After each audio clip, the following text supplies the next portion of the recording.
नमस्कार। आज के नवभारत टाइम्स में सुंदर चंद ठाकुर का एक लेख जो मुझे बहुत ही अच्छा लगा, आपके सामने प्रस्तुत करता हूँ। टाइटल है, अपने भीतर के बच्चे को हर हाल में जिंदा रखो। हम अक्सर कहते हैं कि समय के साथ बचपना चला गया, जिम्मेदारियां आ गई, जीवन गंभीर हो गया।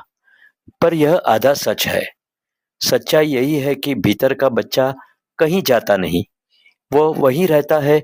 फर्क सिर्फ इतना है कि हम उसे रोज थोड़ा थोड़ा मारते हैं।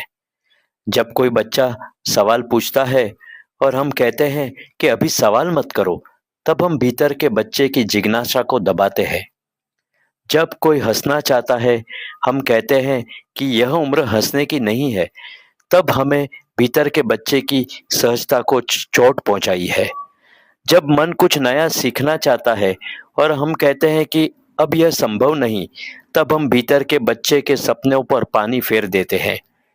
धीरे धीरे ये आदत बन जाती है। हम सुरक्षित बनने के नाम पर जीवंतता छोड़ देते हैं। समझदार बनने के नाम पर कल्पना को मार देते हैं। जिम्मेदार बनने के नाम पर खेल को अपराध बना देते हैं और फिर हैरान होते हैं कि जीवन बोझ क्यों लगने लगा।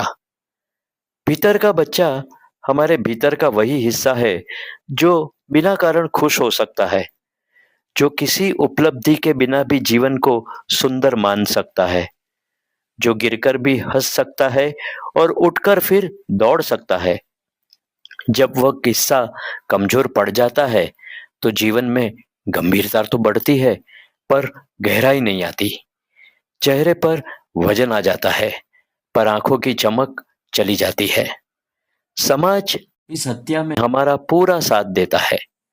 वह सिखाता है कि भावुक होना कमजोरी है, रोना शर्म की बात है, और धीरे धीरे हम वही बन जाते हैं जो समाज चाहता है, जिम्मेदार, थके हुए इंसान।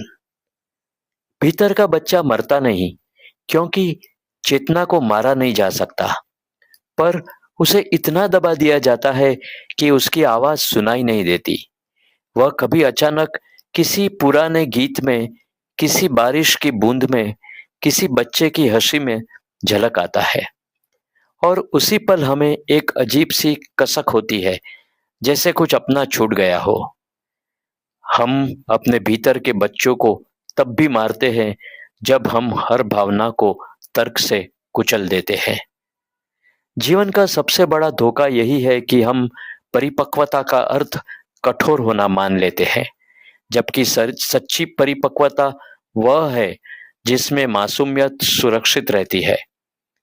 भीतर के बच्चों को बचाने का मतलब जिम्मेदारियों से भागना नहीं, इसका मतलब है कि जिम्मेदारियों के बीच भी जीवित रहना, संबंध निभाते हुए भी संवेदनशील रहना, असफल होने पर भी खुद को कोसने के बजाय खुद को थामना।